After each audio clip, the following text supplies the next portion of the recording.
Je n'oublierai jamais l'expression sur le visage d'Amélie lorsque j'ai sorti ce petit dictaphone, en plein milieu du gala de charité de notre entreprise. Quelques instants plus tôt, elle m'avait acculé dans mon bureau privé au 3e étage, une coupe de champagne à la main, affichant ce sourire étudié qui ne montait jamais jusqu'aux yeux. Un virement d'1,5 million d'euros sur mon compte avant lundi, Henri, avait-elle murmuré en s'adossant à mon bureau en acajou. Sinon, je vends la formule d'assemblage de votre grand-père à vos concurrents en Gascogne. C'est vous qui voyez. La femme que mon fils fréquentait depuis 4 mois.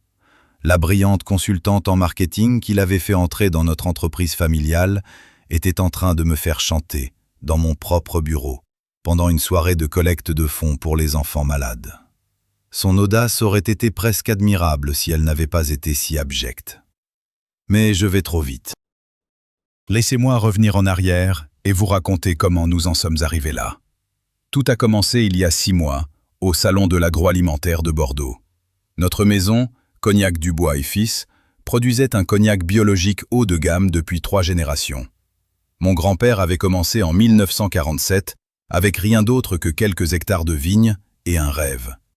Mon père avait étendu le domaine et j'avais passé les 35 dernières années à en faire l'une des marques les plus respectées de France, avec un chiffre d'affaires annuel approchant les 40 millions d'euros. Mon fils, Thomas, avait rejoint l'entreprise dès sa sortie de l'ESSEC, gravissant les échelons depuis le travail dans les chais jusqu'au poste de vice-président des opérations. Il connaissait chaque aspect de notre métier, de la distillation dans nos alambics en cuivre au contrôle précis de température pendant le vieillissement. Ce garçon avait le cognac dans le sang, tout comme son grand-père et moi. Ces soirs de novembre à Bordeaux, Thomas m'a appelé depuis la réception du salon, l'excitation pétillait dans sa voix. « Papa, je viens de rencontrer une femme incroyable. C'est une consultante en marketing spécialisée dans les marques de patrimoine. Ses idées pour développer notre présence sur le marché asiatique sont géniales. Il faut absolument que tu la rencontres. » Je dois préciser que Thomas a toujours été un peu trop confiant, trop prompt à voir le bien chez les gens. Sa mère, paix à son âme, était exactement comme lui. Elle nous a quittés il y a 4 ans, emportés par un cancer. Depuis, Thomas s'était jeté à corps perdu dans le travail, ne prenant presque pas de temps pour une vie personnelle. Alors, quand je l'ai entendu si enthousiaste à propos de quelqu'un, j'étais sincèrement heureux pour lui. « Fais-la passer au bureau la semaine prochaine », lui ai-je dit. J'adorerais entendre ses idées. Le mardi suivant, Thomas est entré dans mon bureau avec Amélie Lefebvre. Elle était saisissante, je dois le lui accorder. La petite trentaine, impeccablement vêtue d'un blazer anthracite et d'un jean de créateur, portant un portefeuille en cuir qui coûtait probablement plus cher que le loyer mensuel de bien des gens. Les cheveux sombres tirés en une queue de cheval lisse, un maquillage minimaliste, des perles aux oreilles. Elle avait cette allure soignée et professionnelle qui criait la réussite. « Monsieur Dubois, c'est un honneur », dit-elle en me tendant la main avec une poignée ferme. Thomas m'a tant parlé des cognacs Dubois, une véritable institution française. Nous nous sommes assis et, pendant l'heure qui a suivi, Amélie a présenté ce que je devais admettre être une analyse de marché impressionnante. Elle avait fait ses recherches sur notre marque, nos concurrents et les opportunités émergentes au Japon et en Corée du Sud, où les spiritueux français de luxe gagnaient en prestige. Sa présentation comprenait des projections de coûts détaillées, des opportunités de partenariat avec des distributeurs asiatiques et une stratégie pour les réseaux sociaux qui pourrait tripler notre visibilité internationale. Nous pourrions positionner le cognac Dubois comme le Dom Pérignon du cognac, dit-elle, les yeux brillants d'un enthousiasme qui semblait sincère. Exclusif, un héritage qui vaut chaque centime de son prix. Thomas rayonnait pratiquement à côté d'elle, hochant la tête à chaque argument. « Je t'avais dit qu'elle était brillante, papa. » Et elle l'était, c'était bien ça le problème. La présentation était trop belle, trop parfaite, trop précisément adaptée à tout ce que nous voulions entendre. Mais j'étais dans les affaires depuis 40 ans, j'en avais vu d'autres, des beaux parleurs. Pourtant, je ne voulais pas doucher l'enthousiasme de Thomas. « Très impressionnant, Amélie », dis-je en fermant son dossier. « Laissez-moi y réfléchir et en discuter avec notre conseil d'administration. »« Bien sûr, » sourit-elle. « Aucune pression, bien que je doive mentionner qu'une autre maison de spiritueux en Bourgogne s'intéresse à mes services. Je ne peux prendre qu'un seul client dans ce secteur. Conflit d'intérêts, vous comprenez? La voilà, la petite poussée subtile, la rareté artificielle. Une tactique de vente classique. Thomas a immédiatement sauté sur l'occasion. « Papa, on ne peut pas laisser cette opportunité nous filer entre les doigts. Les clients d'Amélie ont vu une augmentation moyenne de leurs revenus de 47% la première année. » « Il me faudra vérifier ces références, dis-je en observant attentivement le visage d'Amélie. Son sourire s'était-il légèrement crispé? C'est la procédure normale. « Absolument, dit-elle avec aisance. Je vous enverrai une liste complète de mes clients avec leurs coordonnées. La transparence est essentielle dans toute relation d'affaires. » La semaine suivante, j'ai fait mes recherches. Les références semblaient solides, du moins en apparence. 3 entreprises agroalimentaires ont toutes fait l'éloge du travail d'Amélie. Cependant, lorsque j'ai insisté pour obtenir des chiffres précis, elles sont devenues étrangement vagues. « Une croissance significative », m'a dit un PDG. « Elle a vraiment transformé la présence de notre marque », a dit un autre, mais personne ne voulait me donner de chiffres concrets. J'ai aussi demandé à mon assistante de creuser un peu le passé d'Amélie. Licence en marketing de l'Université de Bordeaux, master d'une grande école de commerce, 5 ans d'expérience en conseil. Sur le papier, elle était exactement ce qu'elle prétendait être. Mais quelque chose clochait toujours. Peut-être était-ce sa façon de ramener chaque conversation à nos rêves d'expansion en Asie, ou comment elle semblait toujours savoir exactement quoi dire à Thomas pour l'enthousiasmer, ou le fait que son profil LinkedIn, bien que complet, ne remontait qu'à 18 mois. Quand j'ai fait part de mes inquiétudes à Thomas, il s'est mis sur la défensive. « Papa, tout le monde n'essaie pas de nous arnaquer. Parfois, les gens brillants sont juste brillants. Tu es parano. »« Je suis prudent, ai-je corrigé. Il y a une différence. »« Tu te méfies de tout le monde depuis la mort de maman, a-t-il lâché. Et ça m'a fait mal. Parce qu'il y avait une part de vérité là-dedans. Tout le monde n'a pas d'arrière-pensée. Peut-être avait-il raison. Peut-être étais-je trop méfiant. Et à vrai dire, nous avions besoin d'aide pour notre expansion internationale. Contre mon intuition, j'ai accepté d'engager Amélie comme consultante, mais avec des conditions strictes. Une période d'essai de 3 mois, un accès limité à nos systèmes, et toutes les recommandations stratégiques devaient être approuvées par le conseil d'administration. Amélie a commencé en janvier. Elle s'est installée dans un petit bureau au 2e étage et s'est immédiatement mise au travail. À son crédit, elle a obtenu des résultats rapidement. En 1 mois, elle avait décroché des rendez-vous avec 3 grands distributeurs japonais. Nos commandes auprès des épiceries fines à Paris et à Lyon ont augmenté de 28%. Thomas était ravi. J'ai commencé à penser que j'avais peut-être été trop soupçonneux. Amélie et lui semblaient heureux.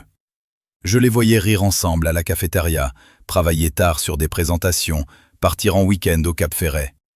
Puis, de petits détails ont recommencé à me tracasser. En mars, j'ai remarqué qu'Amélie posait des questions très précises sur notre processus de production. Pas des questions de marketing, mais des questions techniques. Quelle est la durée exacte de la seconde distillation ? A-t-elle demandé lors d'une visite de nos installations avec les distributeurs japonais. Notre maître de chez, Jean-Pierre, qui était avec nous depuis 23 ans, m'a glissé plus tard dans la semaine « Patron, cette Amélie, elle pose beaucoup de questions sur nos méthodes, plus qu'il n'en faut pour du marketing. » J'ai commencé à être plus attentif. J'ai remarqué qu'elle était souvent la dernière à quitter le bureau, restant parfois après 21 ou 22 heures. Quand j'en ai parlé à Thomas, il a haussé les épaules. Elle est dévouée, elle travaille plus dur que n'importe qui. Mais pourquoi une consultante en marketing aurait-elle besoin d'être au bureau jusqu'à 22 heures? Début avril, j'ai pris une décision qui a probablement sauvé notre entreprise. J'ai fait installer des caméras de sécurité supplémentaires, y compris une avec une vue claire sur la salle des archives où nous gardions nos registres de production. Je n'en ai parlé à personne, sauf à notre chef de la sécurité, Marcel. « Vous pensez qu'elle prépare quelque chose ?» m'a demandé Marcel, son visage buriné empreint d'inquiétude.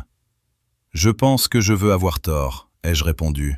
« Mais si j'ai raison, il nous faudra des preuves. » 2 semaines plus tard, un mardi à 2h30 du matin, Marcel m'a appelé à la maison.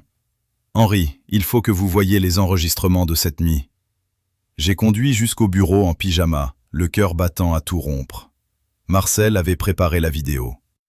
À 23h47, bien après le départ de tout le monde, Amélie était entrée dans le bâtiment avec son badge. Les images la montraient se dirigeant directement vers la salle des archives, utilisant ce qui semblait être une copie de clé pour ouvrir les classeurs et photographier des documents avec son téléphone pendant 43 minutes. Mais il y avait pire. Marcel m'a montré des images de l'intérieur du chai de la semaine précédente. Amélie, portant un badge de visiteur, prélevant des échantillons de nos fûts de vieillissement et filmant notre système de distillation breveté. « Elle est en train de voler la formule », a dit Marcel à voix basse. « Tout le processus de production. » Mes mains tremblaient. Pas de colère, ça viendrait plus tard. Mais de la prise de conscience que mon instinct avait été juste et que mon fils allait être anéanti. « Ne la confrontez pas encore », ai-je dit à Marcel. « J'ai besoin de comprendre toute l'étendue de son plan. Continuez à tout enregistrer, mais agissez normalement. » Le lendemain, j'ai contacté un détective privé avec qui j'avais travaillé des années auparavant, un certain Vincent Roche. « J'ai besoin d'une enquête complète sur quelqu'un », lui ai-je dit, et je dis bien complète. Ce que Vincent a découvert au cours des 3 semaines suivantes était glaçant. Amélie Lefebvre n'était pas son vrai nom. Elle s'appelait en réalité Alice Bernard et venait de Tours. Les diplômes étaient des faux, habilement contrefaits. Son expérience de conseil était en fait une série d'escroqueries, se faisant embaucher, volant des informations confidentielles et les vendant à la concurrence avant de disparaître. Les 3 références que j'avais appelées étaient ses complices. Vincent a trouvé des preuves qu'Alice avait volé et vendu des secrets de fabrication à une brasserie artisanale en Alsace, un fromager en Auvergne et une petite société pharmaceutique près de Lyon. Chaque entreprise avait perdu des centaines de milliers d'euros. Elle avait perfectionné sa méthode, toujours cibler des entreprises familiales où les émotions pouvaient obscurcir le jugement, toujours séduire quelqu'un de l'intérieur pour obtenir un accès privilégié. Mais avec Cognac Dubois et Fils, elle avait fait une monumentale erreur de calcul. Elle pensait que notre recette lui rapporterait peut-être 50 000 ou 100 000 euros d'un concurrent. Elle n'avait aucune idée que notre formule, développée par mon grand-père, était le fondement d'une entreprise de 40 millions d'euros avec un potentiel de 100 millions sur le marché asiatique. Elle avait touché le jackpot. Je ne sais pas exactement quand elle a compris la vraie valeur de ce qu'elle avait volé. Peut-être quand elle a commencé à le proposer à des concurrents et qu'ils lui ont offert des sommes sérieuses. Ce que je sais, c'est que fin avril, son plan a changé. De voler et disparaître à voler et faire chanter. C'est là que les choses sont devenues dangereuses. Ce soir-là, j'ai fait asseoir Thomas dans mon bureau à la maison et je lui ai tout montré. Les enregistrements vidéo, le rapport de Vincent, les preuves des fraudes précédentes d'Amélie. J'ai vu le visage de mon fils passer par l'incrédulité, le déni, la colère et enfin un chagrin immense. « Elle m'a dit qu'elle m'aimait », a-t-il dit doucement, fixant les photos d'Amélie forçant nos classeurs. « Elle parlait de notre avenir, de se marier et d'avoir des enfants. »« Je suis désolé, mon fils, » ai-je dit, « mais nous devons décider de la suite. Si elle se rend compte que nous savons, elle pourrait tout vendre immédiatement et disparaître. » La mâchoire de Thomas se serra. Quand il a levé les yeux vers moi, j'y ai vu une détermination que je ne lui avais jamais connue. « Qu'est-ce que tu veux que je fasse ?»« J'ai besoin que tu agisses de manière tout à fait normale, » ai-je répondu. « Ne la laisse rien soupçonner. Peux-tu le faire ?» Il a hoché lentement la tête. « Si ça peut l'empêcher de nuire à l'entreprise de notre famille, oui, je peux le faire. » Pendant les 3 semaines suivantes, Thomas a livré une performance digne d'un César. Il a continué à sortir avec Amélie, à travailler avec elle, à jouer le rôle du jeune cadre confiant et amoureux. Pendant ce temps, je préparais notre riposte. J'ai contacté les entreprises qu'Amélie avait escroquées. J'ai travaillé avec nos avocats et j'ai coordonné avec la police judiciaire. Mais il nous fallait la prendre en flagrant délit. J'ai donc tendu un piège. J'ai organisé notre gala de charité annuel pour le 28 mai, une soirée de prestige. La scène publique parfaite. Une semaine avant, j'ai eu une conversation soigneusement scénarisée avec Thomas au bureau. Une conversation que je savais qu'Amélie entendrait. « Le contrat de Tokyo est finalisé », lui ai-je dit, m'assurant que ma voix portait. « On signe vendredi prochain, 50 millions d'euros sur 7 ans. Et une fois que ce sera fait, On pourra avancer sur les marchés de Séoul et Shanghai. On vise les 100 millions d'euros de chiffre d'affaires d'ici 3 ans. J'ai vu la tête d'Amélie se relever de son bureau voisin. Elle avait mordu à l'hameçon. Le soir du gala est arrivé. À 20h30 précise, Amélie a attiré mon regard et m'a fait un signe de tête subtil en direction de mon bureau au 3e étage. Le signal. Je me suis excusé et je suis monté, le cœur battant mais le visage calme. Elle était déjà là. « Henri, merci de prendre le temps », dit-elle avec son sourire de façade. « Je sais que vous êtes occupé, mais ça ne pouvait pas attendre. »« Qu'y a-t-il, Amélie ?» ai-je demandé, utilisant délibérément son faux nom. Elle a sorti son téléphone et me l'a montré. C'était une photo de la formule originale de mon grand-père, écrite de sa main. « J'ai quelque chose qui vous appartient », dit-elle doucement. « Ou plutôt des copies. » Formule, cahier des charges, liste de clients, tout ce qu'il faut pour reproduire vos produits. Mon sang se glaça, mais je restais de marbre. Où avez-vous eu ça? Est-ce que ça a de l'importance? J'ai plusieurs acheteurs intéressés. Une maison en Gascogne m'a offert 300 000 euros, un fabricant chinois 450 000. Elle souriait. Pour la première fois, je voyais la vraie personne derrière le masque, froide, calculatrice. Je vous donne l'opportunité de surenchérir, Henri. 1,5 million d'euros sur mon compte avant lundi matin, plus 10% du capital de l'entreprise. En échange, je vous donne toutes les copies, je promets de ne jamais rien partager et tout le monde est content. Thomas et moi continuons notre relation, je continue à aider votre entreprise à grandir. Et si je refuse, ai-je demandé. Son sourire ne vacilla pas. Alors d'ici mardi, vos concurrents auront tout. Votre positionnement premium en Asie s'évaporera. Les contrats à 50 millions ne vaudront plus rien. L'héritage de votre grand-père, détruit. Et j'irai aussi voir la presse avec une histoire très crédible sur la façon dont vous avez volé la recette à de petits producteurs. Elle avait pensé à tout, extorsion et diffamation. Et Thomas? Pour la première fois, une ombre passa sur son visage. Puis elle disparut. Dommage collatéral. C'est un gentil garçon, mais ce sont les affaires. Il s'en remettra. C'est à ce moment que j'ai sorti de la poche de ma veste le petit dictaphone et que je l'ai posé sur mon bureau, la lumière rouge bien visible. Le visage d'Amélie est devenu blanc. « Vous avez enregistré ?» a-t-elle chuchoté. Chaque mot, ai-je confirmé. Puis j'ai appuyé sur le bouton de l'interphone.